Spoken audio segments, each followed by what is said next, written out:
Fíjate qué fácil hubiera sido con los tres presidentes. Son tres nada más. Muy bien. Son tres.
Majestad, señora ministra, señores presidentes de comunidades autónomas, señor consejero, señor secretario de Estado, señor director de Parques Nacionales, miembros de las mesas del Congreso y del Senado, portavoces de los grupos parlamentarios, señorías, autoridades, señoras y señores, permítanme que les ofrezca mi más cordial bienvenida al Senado de España, que hoy tiene el honor de ser la sede de este acto solemne que bajo la presidencia de Su Majestad el Rey conmemora el 100º aniversario de la declaración de los dos primeros parques nacionales de España, el de la montaña de Covadonga y el del Valle de Ordesa.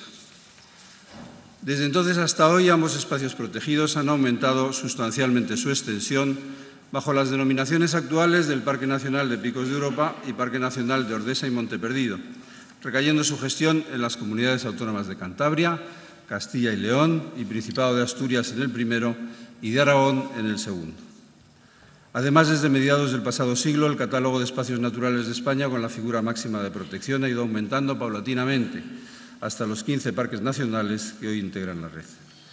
Cada uno de ellos es especial, cada uno cuenta con su propia personalidad dentro de un conjunto que reúne lo mejor de nuestro patrimonio natural y es muestra de su gran riqueza y diversidad. Y no quisiera dejar de mencionar que fue precisamente en este antiguo salón de plenos del Senado donde empezó todo, porque fue aquí donde Pedro Pidal y Bernardo de Quirós, marqués de Villaviciosa de Asturias, contando con el apoyo del rey Alfonso XIII, presentó la proposición de ley de parques nacionales. En su defensa de esta proposición, razonaba el senador Pidal que así como hay monumentos nacionales para el arte, debería haber parques nacionales para la naturaleza. Y así fue. La ley salió adelante, siendo finalmente aprobada el 8 de diciembre de 1916. Una ley breve de 3 escuetos artículos, pero que daba soporte jurídico a la declaración de los dos primeros parques nacionales menos de 2 años después y que enunciaba claramente su finalidad conservacionista. Además de favorecer el acceso a estos parajes por vías de comunicación adecuadas, respetar y hacer que se respete la belleza natural de sus paisajes, la riqueza de su fauna y de su flora y las particularidades geológicas e hidrológicas que encierren, evitando de este modo con la mayor eficacia todo acto de destrucción, deterioro o desfiguración por la mano del hombre. Obviamente, los criterios de protección ambiental han evolucionado mucho desde entonces, básicamente por lo que se refiere a la posición central que ahora ocupan las consideraciones ecológicas, cuyo último exponente legislativo lo podemos encontrar en la Ley 30/2014 de Parques Nacionales. Esta ley marca la etapa actual de una historia que comenzó aquí, en el contexto de la España de hace un siglo, muy distinta a la de hoy, cuando conmemoramos ese momento del despegue de la historia de nuestros parques nacionales. Así, sin más dilación, damos ya comienzo a este acto, para lo cual cedo el uso de la palabra al presidente de Aragón, don Javier Landán, presidente del Parque Nacional de Ordesa y Monte Perdido. Majestad, presidente del Senado, ministra, presidente de la Comunidad Autónoma de Asturias, presidente de la Comunidad Autónoma de Castilla y León, consejero de Cantabria, senadores, autoridades, invitados, queridas amigas, queridos amigos, como presidente del Gobierno de Aragón, agradezco mucho este acto que realza los que ya estamos celebrando en Aragón en conmemoración del centenario de la declaración del Parque Nacional de Ordesa. Ordesa es el santuario natural por excelencia. Ordesa es la joya del Pirineo y, siendo la joya del Pirineo, es la joya del patrimonio natural aragonés. Lo supieron siempre los hombres y las mujeres de la montaña. Aprovecho para saludar al presidente Iglesias, que es un hombre de la montaña, de una comarca muy próxima a la del Parque Nacional de Ordesa. Y lo supieron también pirineístas ilustres como Lucien Briet, un francés que allá por los finales del siglo XIX y principios del siglo XX hizo una labor difusora tan importante y tan exitosa del Parque Nacional que hay que considerarlo como un preámbulo, como un prolegómeno de lo que ocurriría algunos años después. Nosotros, queridas amigas, queridos amigos, estamos celebrando la conmemoración imbuidos del mismo espíritu que animaba a los promotores de la Ley de 1916 y de la Declaración de 1918. Eran políticos, evidentemente, pero influidos por una pléyade de ingenieros forestales, verdaderos resortes del poder liberal, que habían descubierto en la naturaleza un instrumento formidable para el proceso de nacionalización del país que, iniciado décadas antes, a esas alturas de nuestra historia, estaba insuficientemente acabado. Patriotismo forestal, lo llaman algunos historiadores. En mi opinión, ese patriotismo forestal es un ingrediente fundamental de cualquier patriotismo que se precie y, desde luego, en mi idea de Aragón, el patrimonio natural, el paisaje, es una seña de identidad absolutamente irrenunciable. La celebración del centenario queremos aprovecharla también, ministra, para concienciar a los ciudadanos aragoneses de los efectos negativos del cambio climático sobre una montaña tan importante como el Pirineo. 6 regiones francesas y españolas mantenemos en el Pirineo un observatorio del cambio climático que nos depara sorpresas muy desagradables cada año que pasa en términos de destrucción de glaciares, en términos de comprobación de la elevación de las temperaturas, en todos los términos que cabe imaginar en relación con esos efectos negativos del cambio climático. El centenario lo vamos a utilizar también para que estas circunstancias tengan resonancia y la sensibilización de la ciudadanía, que es cada día mayor, se beneficie de la celebración. También, y siguiendo con el espíritu de la propia declaración de 1918, los promotores de los parques nacionales sabían perfectamente que, además de proteger el patrimonio natural, había que procurar que los habitantes de las zonas de los parques pudieran vivir con dignidad, había que buscar la necesaria compatibilidad entre la conservación del parque y el medio de vida de las gentes. Vamos a aprovechar la celebración para generar riqueza, para generar empleo en una comarca, la del Sobrarbe, que es la única del Pirineo aragonés que carece del beneficio de la nieve para generar riqueza a través del turismo. Y son muchos los proyectos que hemos imaginado en ese sentido para que en los distintos municipios de esa comarca florezcan iniciativas relacionadas con la ganadería extensiva, con el turismo o cualquier otra actividad que evidentemente sea sostenible y compatible con el medio ambiente. Y por último, la celebración pretende rendir homenaje a los hombres y a las mujeres que fueron fieles intérpretes del mandato de 1918 y que han mantenido el parque en perfecto estado de revista hasta hoy, y también a las generaciones anteriores. La naturaleza no actúa por sí sola. El Parque Nacional de Ordesa es una maravillosa realidad gracias a la interacción entre el hombre y la naturaleza, gracias al amor que miles de hombres y mujeres a lo largo de la historia le han profesado al monte. Un amor, señoras y señores, que está hecho exactamente de la misma sustancia moral que constituye nuestro sentido del patriotismo, nuestro sentido de la adhesión a una comunidad política, que en el caso de Aragón y en los mismos términos y equivalentes las dos son Aragón y España. Por eso, señor Majestad, espero viva y sinceramente que usted presida el acto más importante de la conmemoración. Muchas gracias.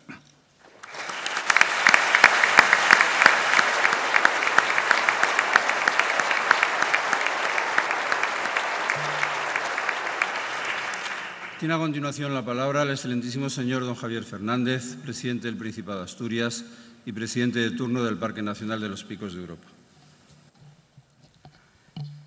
Majestad, autoridades, señoras y señores, la roca bajo el pie desnudo del Cainejo y la roca bajo la suela de Pedro José Pidal y Bernaldo de Quirós. Es el 5 de agosto de 1904 y los dos hombres, atados por la cintura con una cuerda comprada en Londres, ascienden a la cumbre del Urriello. Imaginemos la estampa. Ambos ya en la cima del Naranjo de Bulnes, un día de verano cuando el horizonte se pierde inmenso en la luz más transparente. Imaginemos y pensemos. ¿Verían lo mismo los ojos del político, católico, cazador y cosmopolita, marqués de Villaviciosa, que los de Gregorio Pérez de María, guía y pastor? 14 años después, el empuje del aristócrata consiguió que Covadonga se convirtiese en el primer parque nacional de España. Sancionó la ley Alfonso XIII, bisabuelo de Felipe VI. Pero regresemos a la montaña. Sabemos que el marqués y el pastor se sentaron sobre unas peñas para recuperar el resuello y luego echaron la vista a vagar. Uno sobre lo que buenamente divisaba, otro escrutaba con ayuda de unos prismáticos. El Cainejo lo contó así. Sacó don Pedro los anteojos y empieza a mirar a todos lados porque como la niebla estaba baja, hecha una vega, se veía la mar de tierra y rebecos en aquella torre, en aquel pico, en aquel nevero, en aquel hoyo, en aquella mediana, padeciendo. Qué gusto encontrarse en aquella altura y donde nadie había pisado.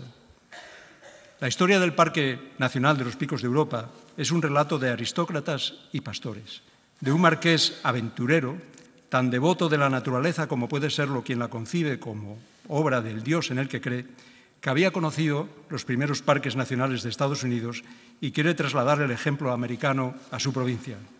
Lo explicó, efectivamente, en esta casa, en el Senado, cuando defendió, animoso y vibrante, la Ley de Parques Nacionales el 14 de junio de 1916.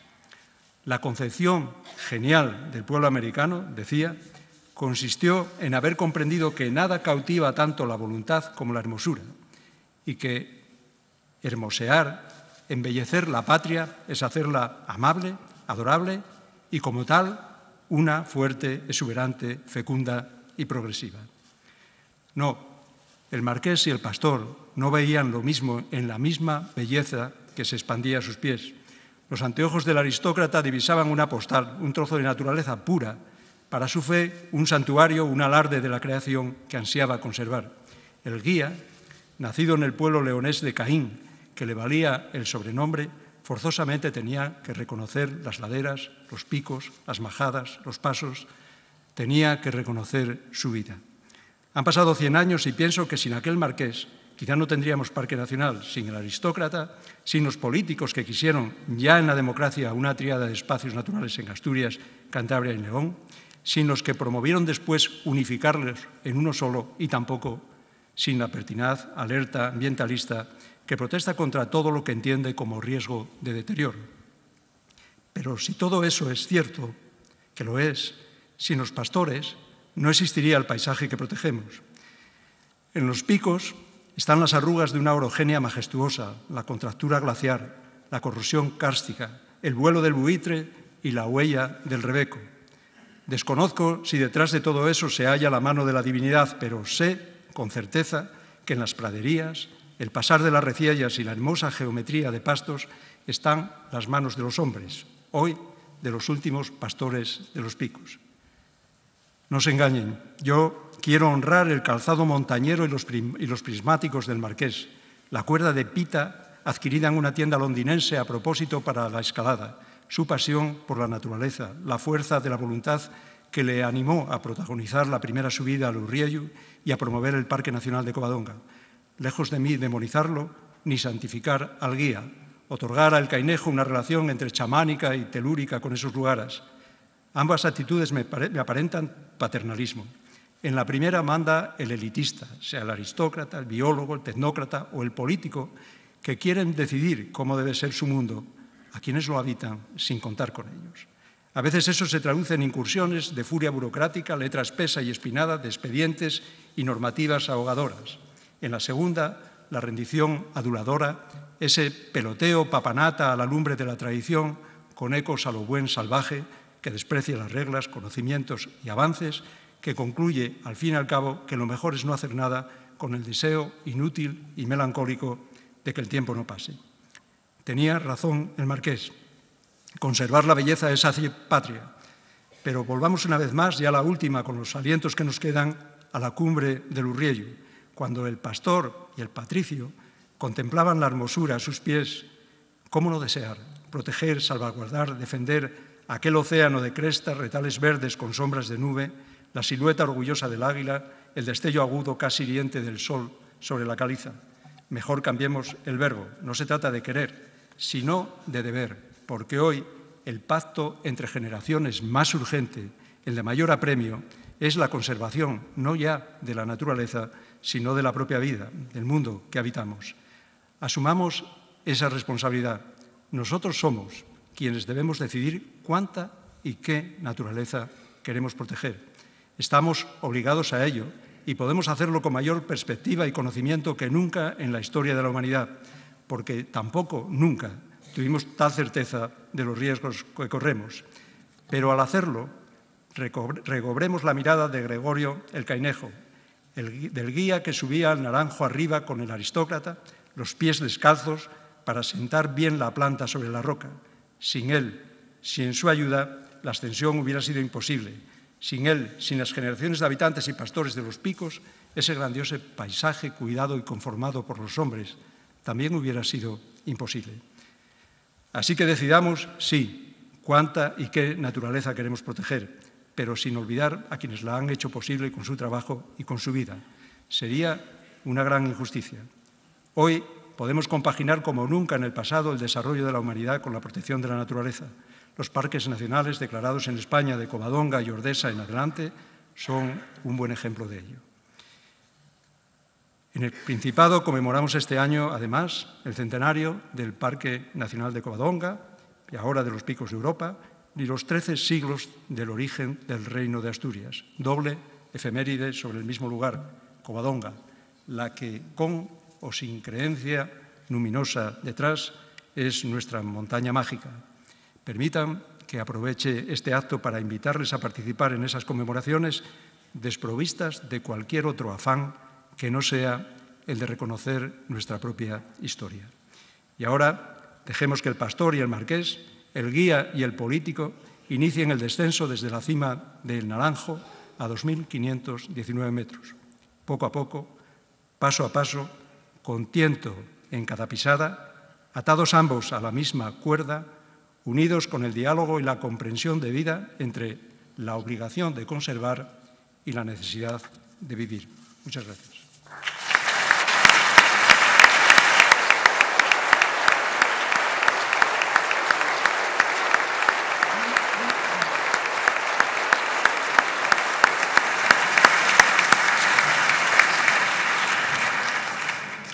Tiene a continuación la palabra la excelentísima señora doña Teresa Rivera, ministra para la Transición Ecológica. Majestad, presidente del Senado, presidentes de Asturias, Aragón, Castilla y León, consejero de Medio Rural de Cantabria, autoridades, senadores, amigos de los parques nacionales, señoras y señores, buenos días. Quiero que mis primeras palabras sean de agradecimiento hacia Su Majestad no solo por honrarnos hoy al aceptar la presidencia de este acto, sino por todo el apoyo permanente que la Corona ha mostrado desde la creación de los primeros parques nacionales hace ahora 100 años, como en el devenir de toda esta centuria en nuestro país. Me gustaría subrayar el compromiso del Ministerio que dirijo con la conservación de nuestros parques nacionales, con el desarrollo sostenible y equilibrado de sus entornos, con sus administraciones gestoras y con la población del entorno implicada en la red de parques. No es un compromiso nuevo.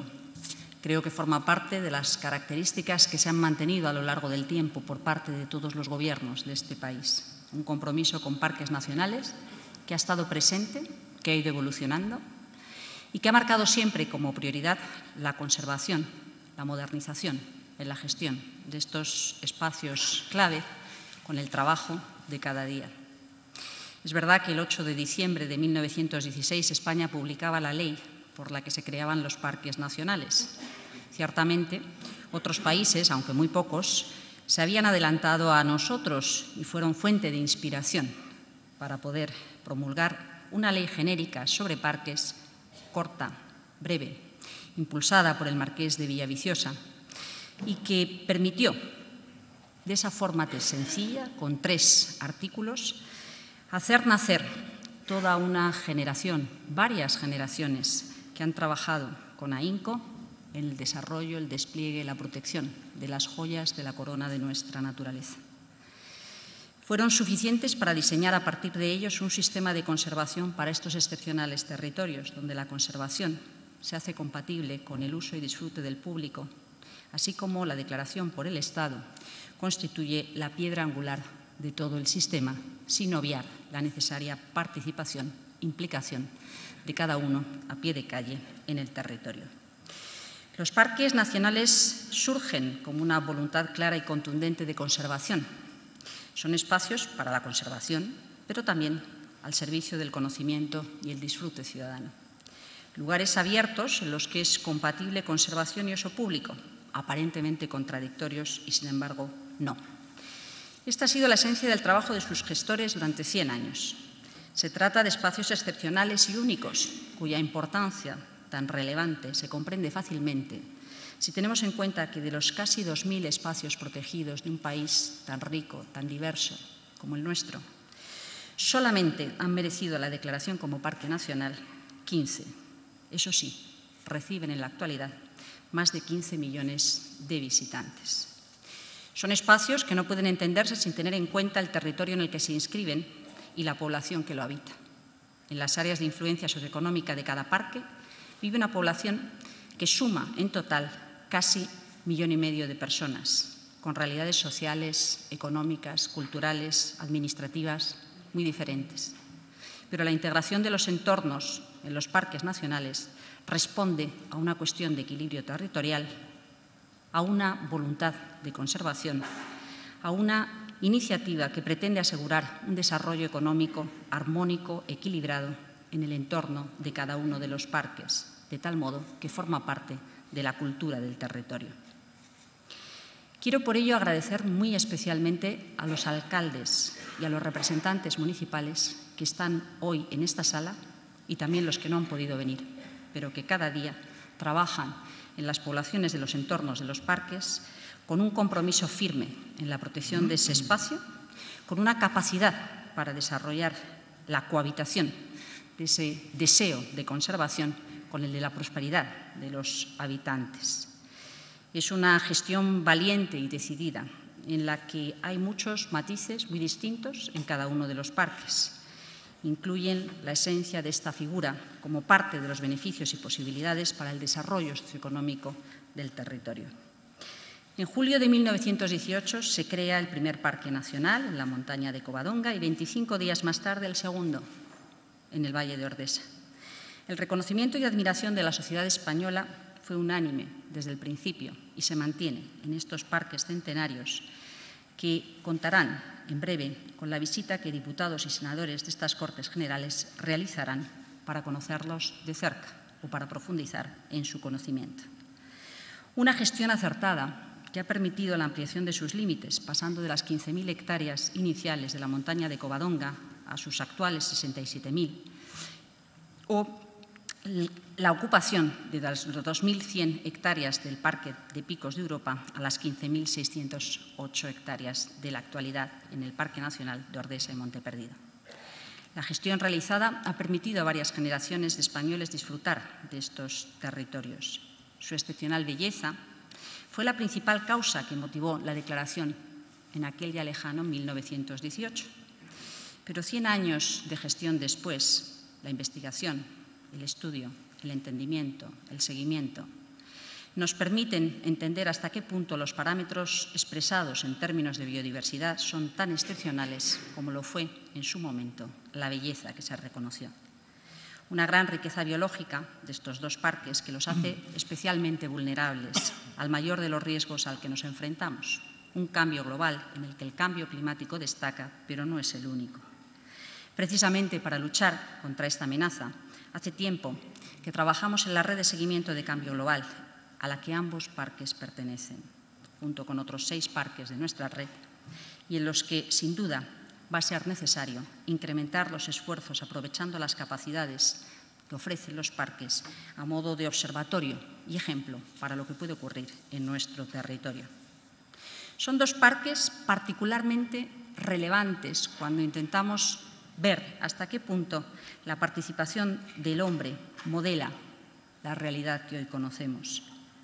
Se trata de parques de montaña en cuyo paisaje alternan las praderas subalpinas con las grandes extensiones de bosque húmedo y en las que la interacción respetuosa de los habitantes del entorno nos permite conocer una realidad diferente a la que probablemente era hace 100 años, pero cuya población adquiere un protagonismo fundamental y ofrece una dimensión que obliga a las administraciones responsables de su gestión a considerarlos como custodios del territorio. Muchas de las que hoy son estrategias generalizadas de conservación de la biodiversidad, planificación de uso y gestión de espacios, tuvieron su génesis en esta red de parques nacionales. En algún caso, las más exitosas experiencias se han desarrollado en estos espacios. Merece destacarse la contribución hecha desde la red a la implementación de otras iniciativas estatales, como las estrategias nacionales de recuperación de especies en peligros de extinción, el oso pardo del Cantábrico, el quebrantahuesos, del que disfrutan ambos parques, el urogallo del Cantábrico, en el ámbito de los 2 parques también, o en otro espacio territorial, las estrategias de protección del águila imperial y el lince ibérico.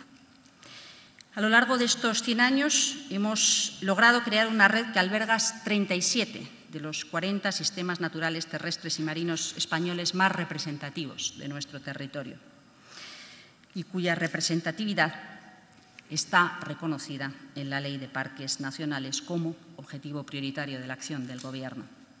Nos queda por delante completar la red, todavía no concluida. Debemos mejorar la representatividad de esos espacios y proteger los que ya están incluidos. Tendremos que incorporar todos aquellos espacios marinos asociados a emanaciones gaseosas submarinas, a sistemas de áreas pelágicas de paso, reproducción o presencia habitual de cetáceos o grandes peces migradores y bancos de coral profundo.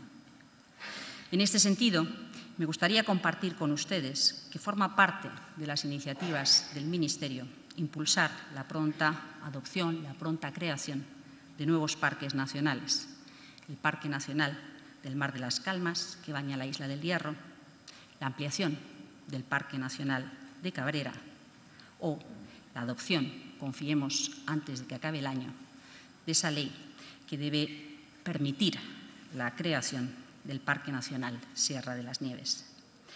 Quiero acabar manifestando una vez más el compromiso del Ministerio con el trabajo colaborativo con el resto de las administraciones y actores locales y reconociendo una vez más el importante impulso que supone contar con el apoyo de la Corona para seguir gestionando, impulsando, mejorando el esfuerzo de la red de parques. Muchas gracias.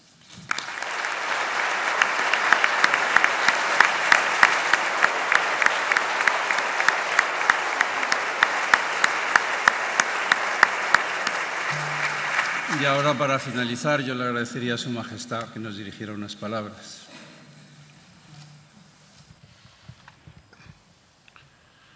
Presidente del Senado, Ministra para la Transición Ecológica, presidentes autonómicos, presidente del Principado, presidente de Aragón, presidente de la Junta de Castilla y León, consejero autonómico del Gobierno de Cantabria, miembros de la Mesa del Congreso y del Senado, senadores y diputados, director del Organismo Autónomo de Parques Nacionales, autoridades, señoras y señores.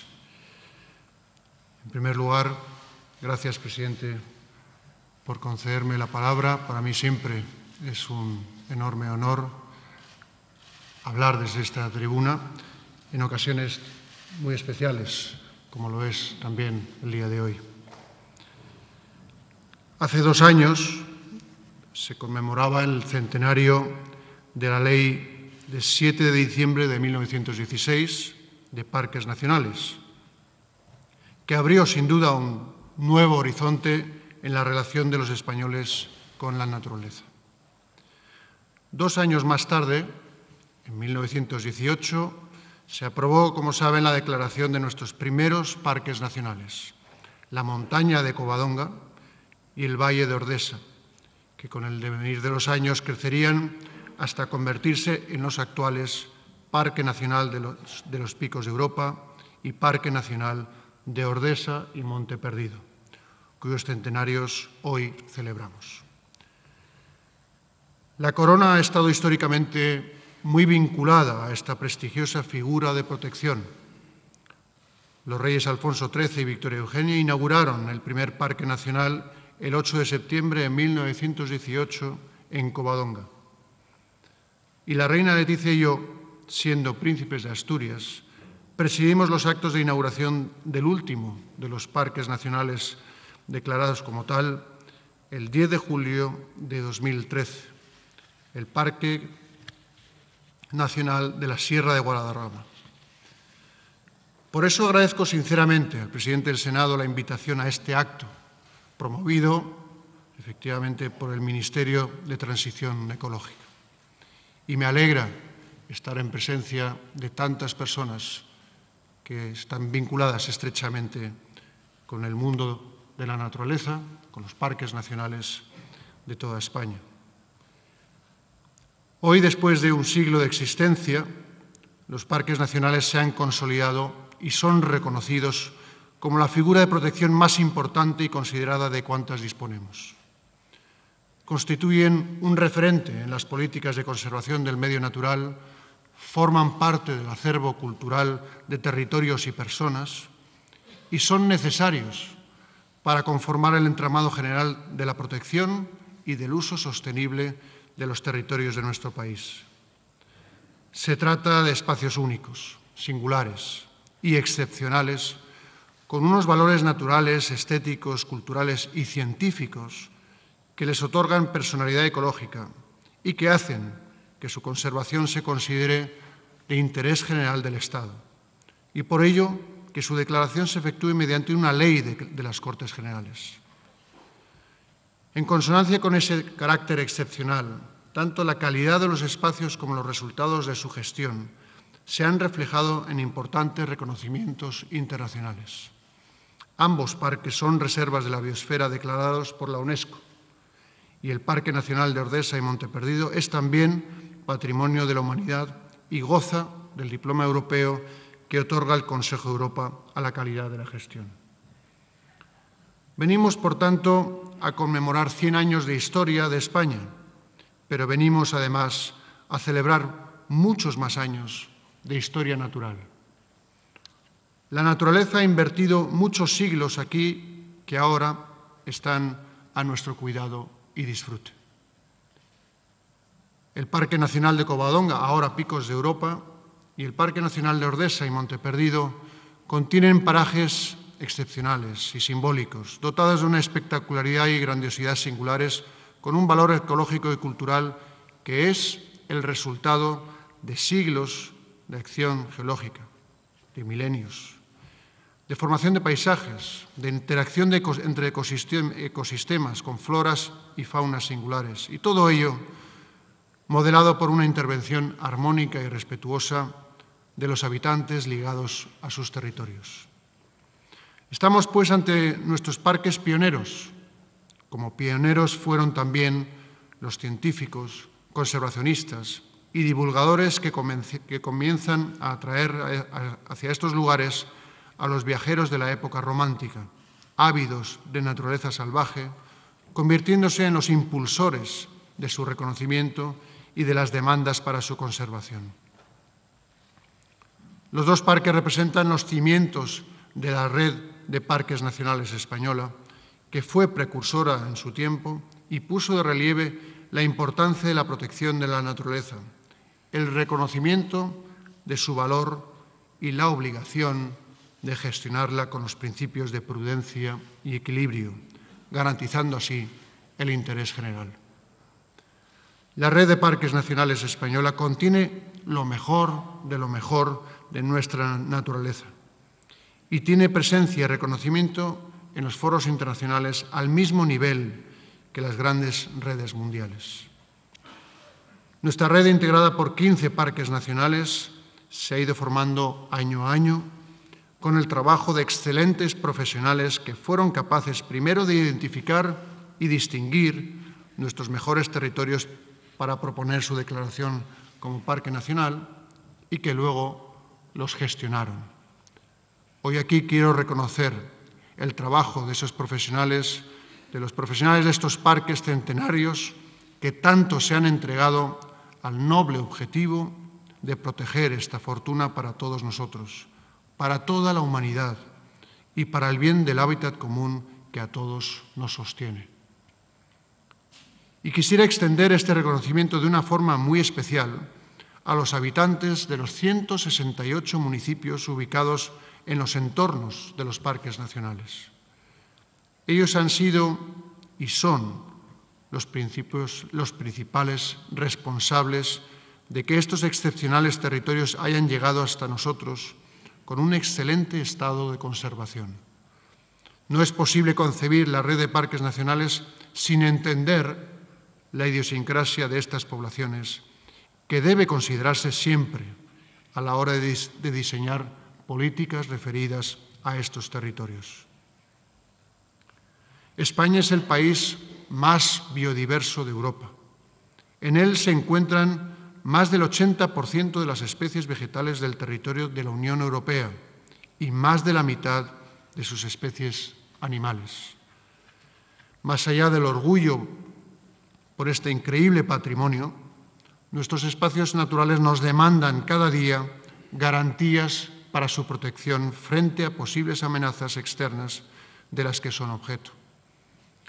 Debemos, en definitiva, extremar las cautelas para asegurar que las futuras generaciones puedan beneficiarse de lo que las actuales han recibido como legado. Las amenazas para los próximos 100 años se hacen cada día más evidentes, como la lucha contra los efectos del cambio climático y contra la proliferación de especies invasoras. Pero también será un gran reto la gestión del aumento de las visitas para nuestros espacios más emblemáticos, para garantizar así la compatibilidad entre conservación y uso público. Señoras y señores, el mismo espíritu pionero que guió la primera ley o la constitución de los primeros parques nacionales a comienzos del siglo XX tiene que incentivarnos ahora en la difícil pero a la vez apasionante tarea que nos espera: proteger mejor y entre todos nuestros ecosistemas y sus numerosísimas especies y convivir en suma mejor con la naturaleza. De manera que debemos aprender a ser continuamente más prudentes y cuidadosos en nuestra actitud y en nuestras acciones en relación a cualquier medio natural en el que nos movamos. La Red de Parques Nacionales de España debe ser una prioridad para la sociedad y, desde luego, lo es para la Corona. Comprender su importancia, defender su integridad, mejorar su sostenibilidad y gestionarla adecuadamente debe ser también parte sustancial y característica de nuestra identidad y de nuestros valores. La belleza de estos parques naturales es sin duda extraordinaria. La celebración del centenario debe ser una llamada a todos, a los ciudadanos, a las empresas, las universidades, a las autoridades, a todos, como digo, a involucrarse en la conservación de este acervo común. Comprometámonos todos para que las generaciones que están por venir puedan celebrar el segundo centenario y seguir asombrándose de esa extraordinaria belleza como ahora lo hacemos nosotros, conscientes siempre del valor de los parques nacionales para nuestra sociedad, para nuestro país y para todo el planeta. Muchas gracias a todos.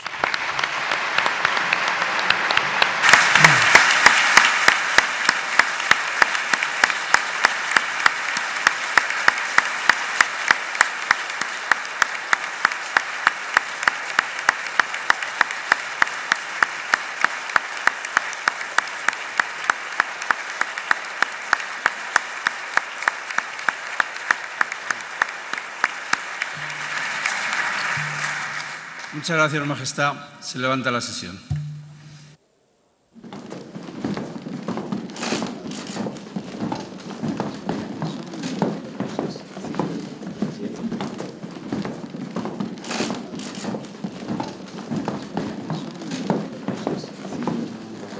Firmo aquí.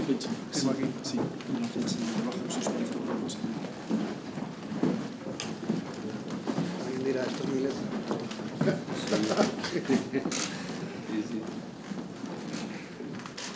Voy a jugar por si acaso. Buenos